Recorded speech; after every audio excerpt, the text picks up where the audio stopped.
Welcome to a new season of The Balance Sheet, where you can rise above the noise and learn about the most important business issues of our age. I'm your host, Conrad Chua. Before we get started, if you're new to the show, you can put your questions in the comments field, whether you're watching us on LinkedIn or YouTube. As always, you can start by letting us know where in the world you're watching this from today. For this new season, we're going to do a deeper dive into some of the most important issues. One of this is sustainability. It's a key challenge for business, society, and the planet. And it's an area that we at the business school are paying huge attention to. One critical area, of course, in reducing carbon emissions is in transport. Developed nations are banking on electric vehicles, aka EVs, and this has brought about tremendous change in the auto industry. Supply chains are being reconfigured. China could be the global leader in this area, supplanting, let's say, Germany. Now, today's guest will tell us if EVs is that silver bullet. She has a career history of being ahead of the curve. She worked in IBM for their AI division years before MBAs discovered ChatGPT was this cheat code for their final project. And the work she's doing now as Circular Cars Initiative Specialist at the World Economic Forum, it's just as exciting as AI, but I think it's going to be much, much more impactful. So welcome, Natalia Dziergwa. Hi, Conrad. Very pleased to be here. So, Natalia, we'll start off by this question. Is the answer to global transportation emissions simply replacing every internal combustion engine with an electric vehicle? Yeah, absolutely. I think this is a very popular question these days. And, obviously a lot of effort has gone into decarbonizing the industry through the replacement of the fleet. I would say that, this is not surprising in a way, since at the moment, approximately 75% of emissions attributed to mobility industry are from the tailpipe emissions. And so that huge focus on replacement of ICEs with EVs makes perfect sense. However, there are some different implications when it comes to that replacement. So when we think of what the EV batteries, what specific implications are that the EV batteries bring to this equation, and that includes also the embedded emissions. So we're not just looking at the tailpipe emissions, but what other emissions are out there when it comes to the production, the kind of collection at end of life, recycling, etc. of the EV batteries. And another point I was going to make around this as well. So the question is the replacement of the whole fleet going to resolve the issue? One statistic I have recently come across is at the moment what is needed to make that kind of shift entirely for the fleet is we would need 3 billion tons of lithium. As we stand today, in order to extract that lithium and essentially be able to produce those batteries to replace that fleet, it would take us 700 years to do so. As we know, we don't have that much time to tackle the decarbonization of the industry, and so we need to look to other means of addressing the decarbonization issues and meeting the net zero goals as set out by the Paris Agreement. So I would say much more work ahead of us, and not just when it comes to the replacement of ICEs with EVs.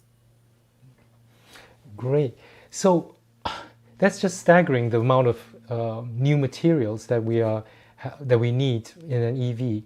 So you work in the World Economic Forum on circular cars. Can you tell us a bit about how using this circular approach or circular economy approach could help us reduce those embedded emissions in EVs? Yeah, absolutely. So let me just quickly maybe start by introducing the Circular Cars Initiative, how it came to be, and what is it that we do. And so it came to be back in 2020 during the annual meeting in Davos, where a group of industry and value chain players got together and discussed the issues at hand of how the industry can be decarbonized. Also, they have recognized the importance of the electrification. They have realized that it's not something that is going to get us all the way there, and realized that it's the embedded emissions that is one of the aspects that needs to be tackled as part of the efforts to the decarbonization of the industry. At the moment, actually, when it comes to the embedded emissions in the supply chain for EVs, actually 50% of them come from the EV batteries themselves. And so what are the solutions that we can use in order to minimize those emissions? Because when you think of it, the technology doesn't limit the emissions at the moment. It just displaces them and puts them in a different point of the value chain. And so what we are doing at the moment is working both with the industry players on the industry solutions, kind of coming together, how that collaboration can help us solve those issues across the whole value chain, but then also including the policymakers in the discussion, and how the regulation, the legislation in different parts of the world can be more harmonized, and how can we build those policy bridges to enable those global value chain players to really invest in scalable solutions to minimize those emissions, not just the tailpipe ones, but actually across the entire value chain. So at the moment, I mean, for the last couple decades, right? When you buy a car, I don't know, it's reached its end of life, or you just don't like it anymore, you want to upgrade, you just send it off, sell it to someone, or send it to scrap, and you wash your hands off it. What would this end of life, what would that part of the process, once I've got rid of the car as a consumer, what would that look like if we wanted to reuse and recycle more of the components in an EV? Yeah, absolutely. So I would start off first with highlighting that I see it, I see the transition and kind of resolving that end of life vehicle management issue as an opportunity to do better in comparison to what has been done historically and at the moment with the ICEs.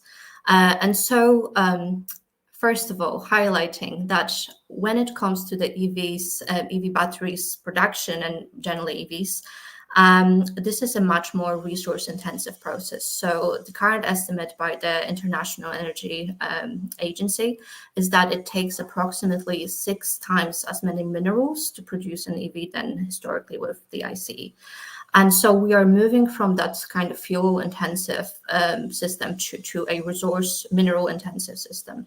And it really, poses some challenges, but it also is an opportunity, which I think we need to highlight in a way that since those critical minerals are very valuable, and when it comes to the ownership, very much players across the value chain would like to retain it.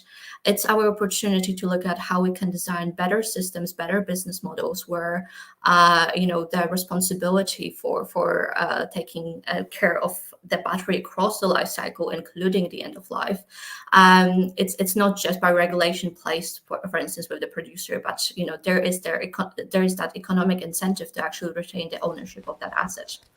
And so I think it actually creates that opportunity for us to really replace the current system with something better, where that responsibility is not only kind of imposed, but actually it's economically incentivized for the battery producers, for the OEMs, etc. Natalia, you mentioned these critical minerals that go into an EV or the battery. Can you tell us what are some of these critical minerals, and where are they found or mined at the moment? Yeah, absolutely. It's another big complexity when it comes to the EV transition, since Those critical minerals, so to name a few, obviously we're looking at lithium, we're looking at cobalt, copper, etc. And with those, they are highly kind of condensed in certain areas of the world. And so, for instance, for cobalt, majority of those resources are based in DRC. For lithium, historically, the biggest producer would have been Australia, but now we're looking at Chile, Argentina, and Bolivia actually owning majority of that resource. And so it introduces that additional complexity with kind of volatile regions in the world as well, to ensure that those supply chains remain resilient, and also the ethical standards and human rights standards are kept to a standard when it comes to both extraction, but then moving those materials, those resources through the value chain. We actually have Mike, who is from DRC, and yes, obviously that's one of the big cobalt producers in the world at the moment. We'll talk, Mike. We'll talk more later on about the effects of EV production, the circular economy, especially with as it regards to developing countries, right? Because as Natalia, you mentioned, there are a lot of environmental implications through mining. I think, Natalia, you could do a few questions at the moment. The first one from Caroline, which is, how are we going to get EVs to become more popular? The take-up, I think Caroline's based in the US, the take-up seems pretty gradual, but slowly more car companies are moving towards EVs. Yeah, absolutely. So when it comes to the take-up of the EVs, I would say it very much depends on the region of the world we're talking about. So when it comes to the US, I would say on average, the take-up has been relatively slow. This is, I would say, due to low population density across the country. There are high adoption city clusters. But when it comes to the EVs, obviously, one of the big concerns there might be around, how long will the battery last? What's the availability of the charging stations, and also even within the cities, when it comes to standalone buildings versus apartment blocks, etc. How do we ensure the access to the EV charging? And in other regions of the world, so for instance, in Asia, I would say we have seen a higher take-up. That one was actually driven by the two-wheelers as well.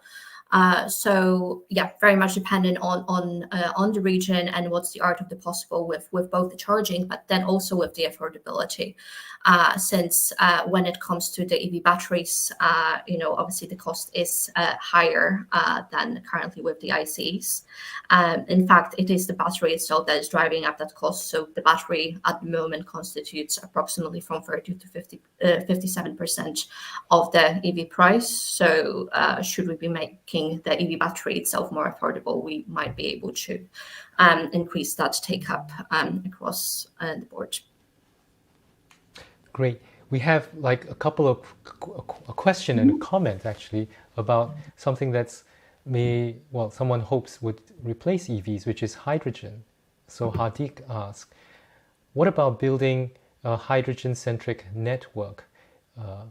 Would that get us closer to sustainability, a hydrogen fuel cell instead of EVs, which have, as you've been mentioning, quite a lot of issues embedded in them? Yeah, absolutely. So just like EVs, I would say that with hydrogen, it also comes with its own set of challenges as well as opportunities.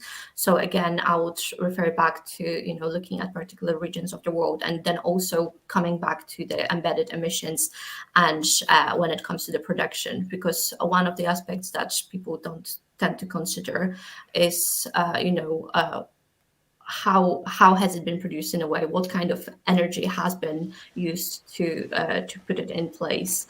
What have been implications of the place where the selection of the place that has been selected for the production of it, etc. So there isn't a simple response of yes, this technology is going to do better than the other. I think each comes with its own set of challenges, and then we should pick and choose depending on the local art of the possible.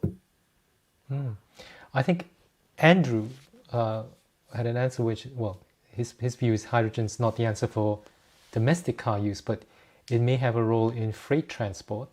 I think largely because the batteries that are needed for if you had to transport freight for long distances would really be cost prohibitive. Do you think that's the case for that hydrogen? We might see EVs for domestic car use and hydrogen for freight. Yeah, and I would say that to some extent, I definitely do agree. I think when it comes to the EV battery, so I've already mentioned that, when it comes to the production of an EV, it's approximately 6 times as many minerals.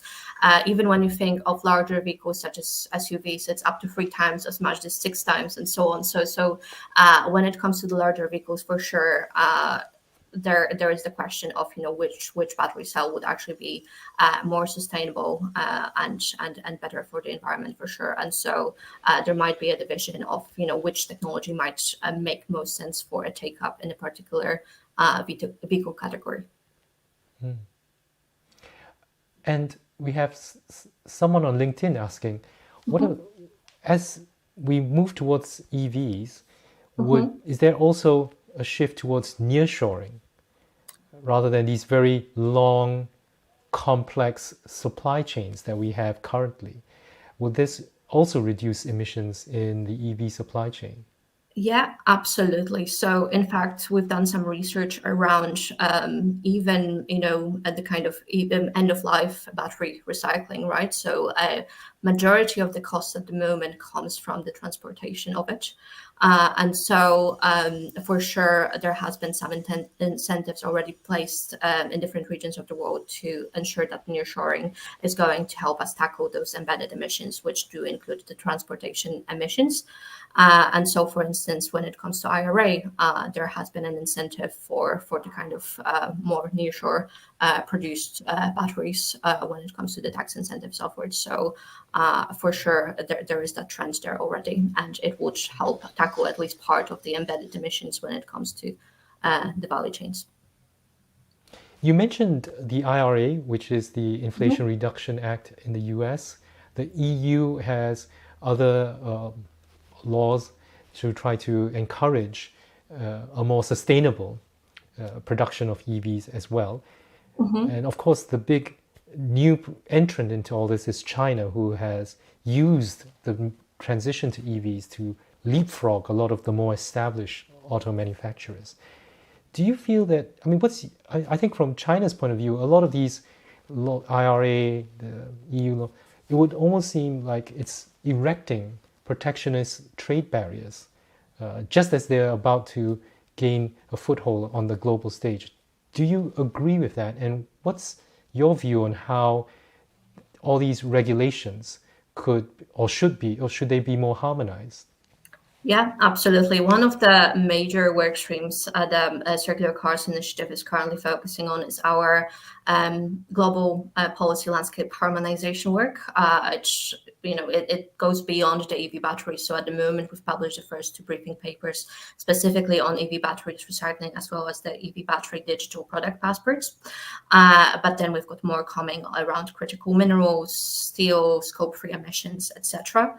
And I would say there is definitely an argument to be made for the global harmonization of those policies, specifically around standardization of the definitions, black mass composition, also looking at consolidated comprehensive approach to the digital battery passports, and how do we ensure that there is a consistent way of collecting, verifying, calculating the data, and really being able to assess that sustainability performance of a battery.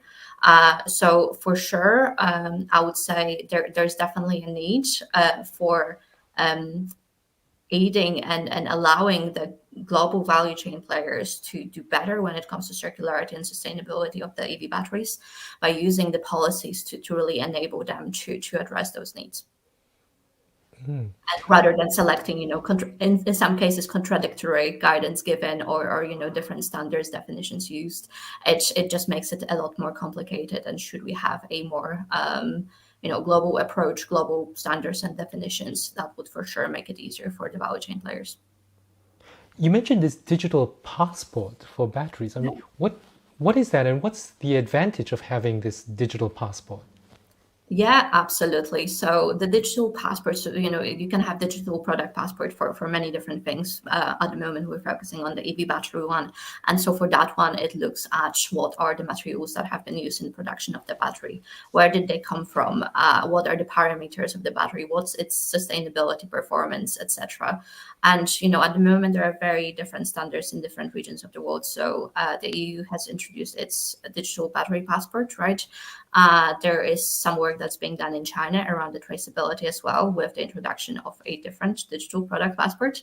And I would say there is, a big trend as well for global initiatives to work on that harmonization. So one I would definitely call out, and one definitely worth checking out, is Global Battery Alliance, which is doing a lot of work and at looking at that kind of harmonization when it comes to those digital product passports, and looking at how we can standardize the definitions, the parameters. How can we make it comparable and consistent to really know, which EV battery is of better sustainability performance and ethical performance than the other.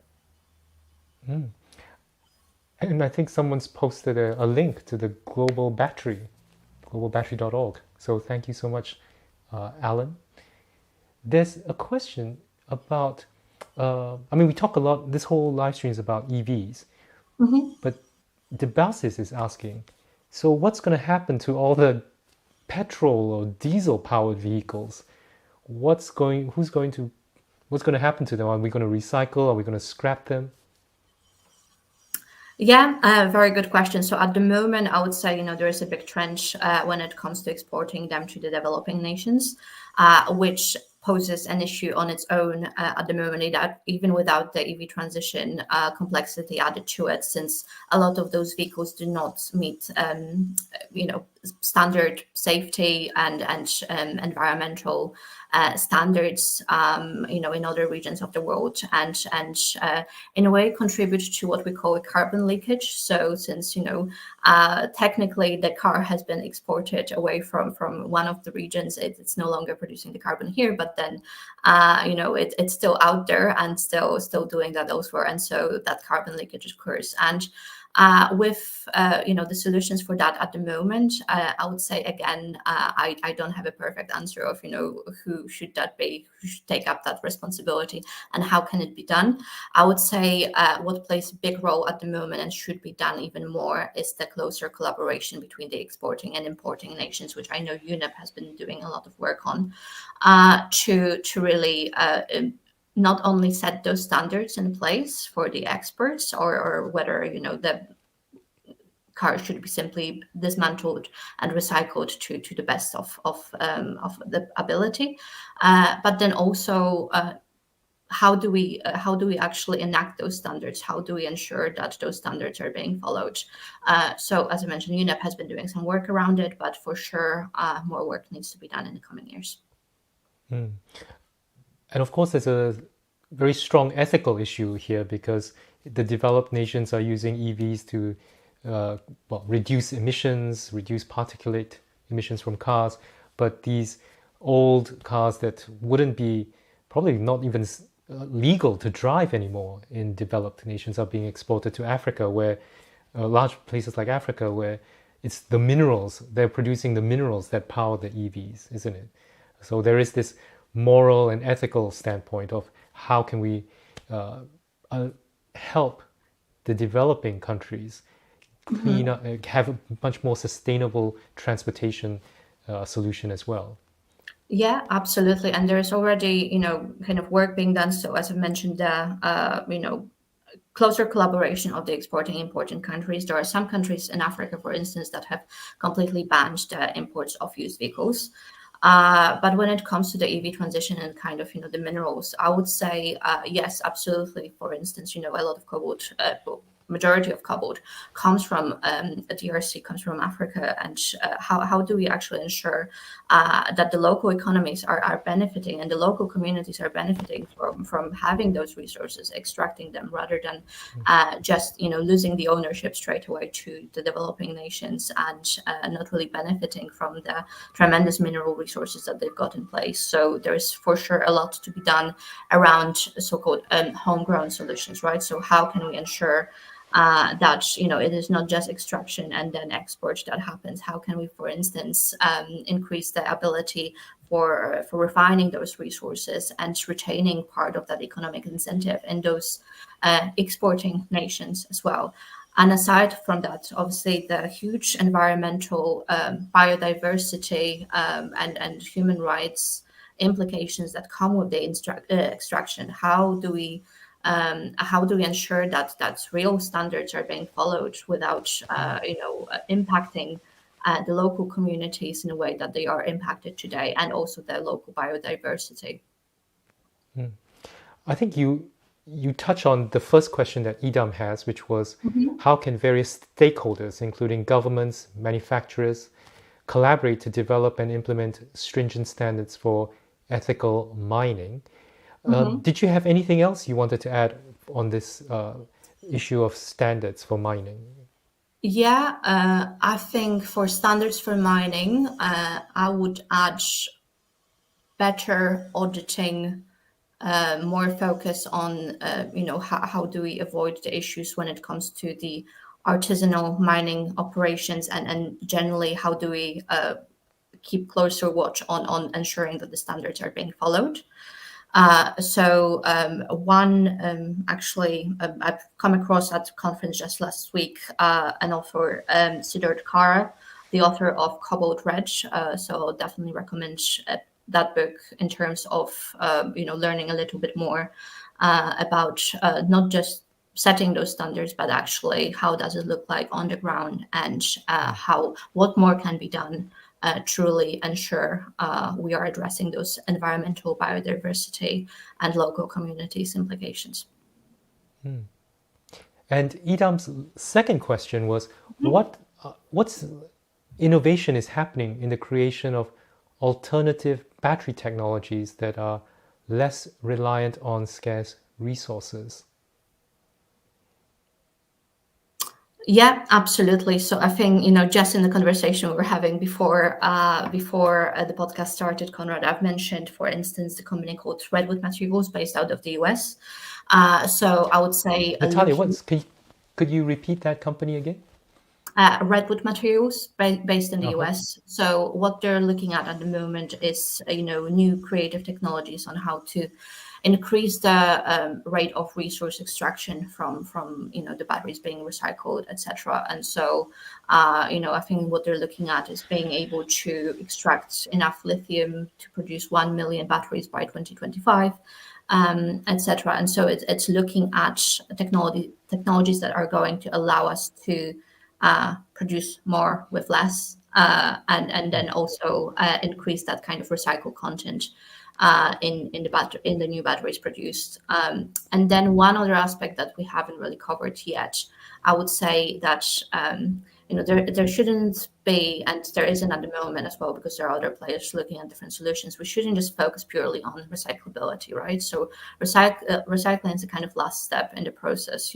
How can we use those batteries in other ways? So can we use them as stationary storage, energy storage? Can we use them as mobile energy storage?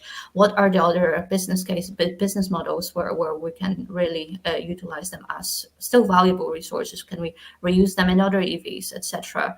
And then another aspect I would mention is the kind of sufficiency philosophy. So again, I think we've already mentioned the kind of size of the vehicles and so on. So a smaller vehicle, smaller battery, less resources required. So it's also on the consumer demand and consumer trend sides. What can be done to really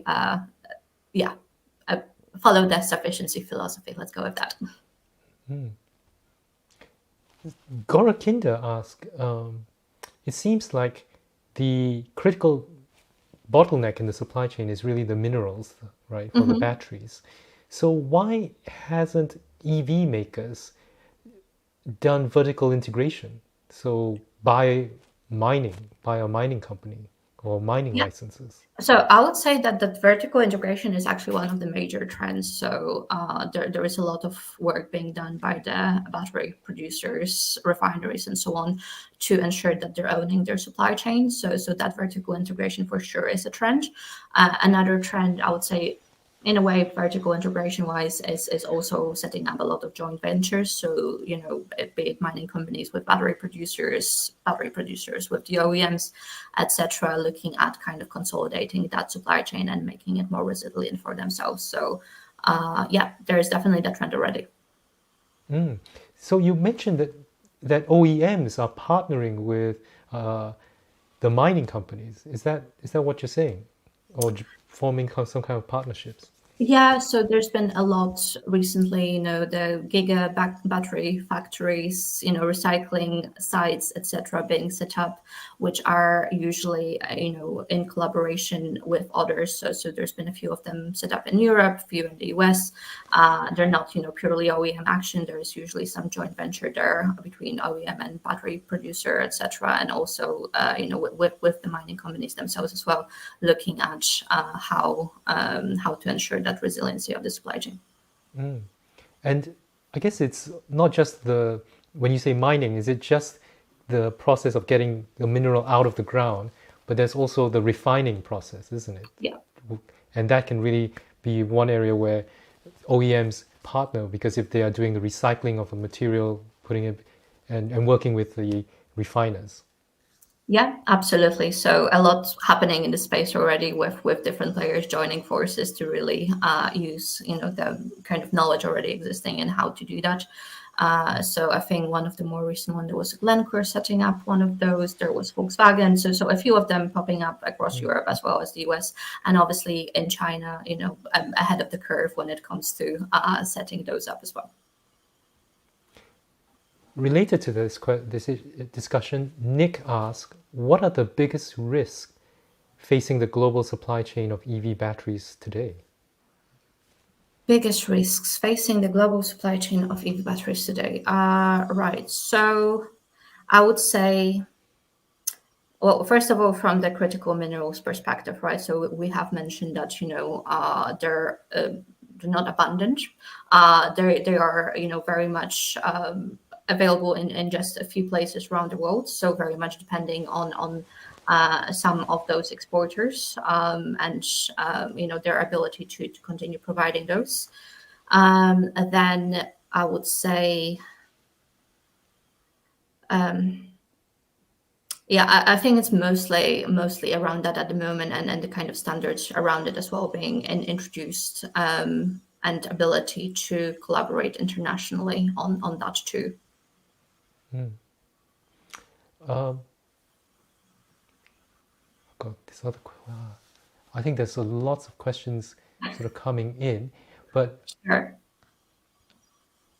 I think this is another one where someone from LinkedIn asked, what are the challenges with the way greenhouse gases emissions are calculated for the production of electric vehicles at the moment? Okay, yeah, sure, absolutely. So, well, the first thing that pops into my head when I think of the, kind of calculating the emissions for the production specifically is, I would say, what energy has been used in the production, and what were the implications, not just from the emissions perspective, but then also local biodiversity and pollution, when it comes to the production of those batteries. So I think a lot that we talk about, even I, in this talk have referred to embedded emissions, tailpipe emissions, and so on. But one of the topics that we're not covering enough when it comes to the production process specifically is the implications for local biodiversity, deforestation, pollution, toxicity, etc. And another aspect of it, so post production too, I would say, we've got this EV batteries, but how do we power them? What's the energy being used in making them going? So I would say it's a much more complex question of this not being the be all and end all. It's so much more that goes into it in terms of what energy is being used. We were talking before we went live that Apple had an Apple event this week, and they Mhm. launched what they call what they claim to be a carbon neutral watch, right? Mhm. So Joe asks, will we ever get completely away from all the petroleum-based products, plastics, and obviously, all the embedded emissions in cars? Will we ever see a carbon neutral car? I really wish I could say yes, absolutely. I think at the moment, maybe a car potentially, but when it comes to being able to do this at scale, unfortunately, the numbers I would say, are not looking that great, and there's so much more that needs to be done. In fact, there's been, a statistic I have come across that for us to reach the Paris Agreement the goals set out by the Paris Agreement, to decarbonize the automotive industry, would need to have just zero emission car sales by 2032. And at the moment, any projections that we've got, this is just not really showing that. So I would say a lot more that can be done. And at the moment, I will refrain from saying that this is something that we can definitely accomplish right now. So, Natalia, you work in the Circular Cars Initiative, but I believe you don't own a car. Is that right?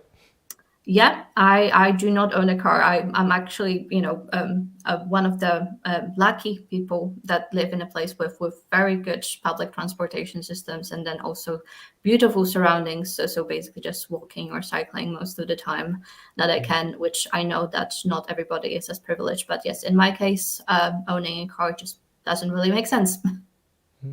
So, someone on LinkedIn asks, how can cities encourage the use of public transport systems to reduce the environmental footprint further, even as the shift towards private EV ownership grows?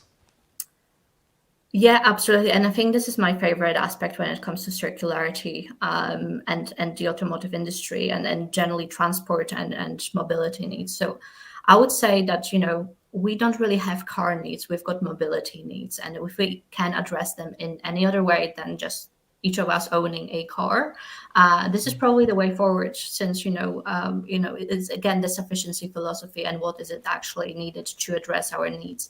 And so investing more and developing more reliable, efficient, effective public transportation systems is for sure one of the ways to go, which I do appreciate very much depends on the region of the world, and the kind of population density, etc., of how can this be addressed. And different regions of the world will have different needs for that mobility.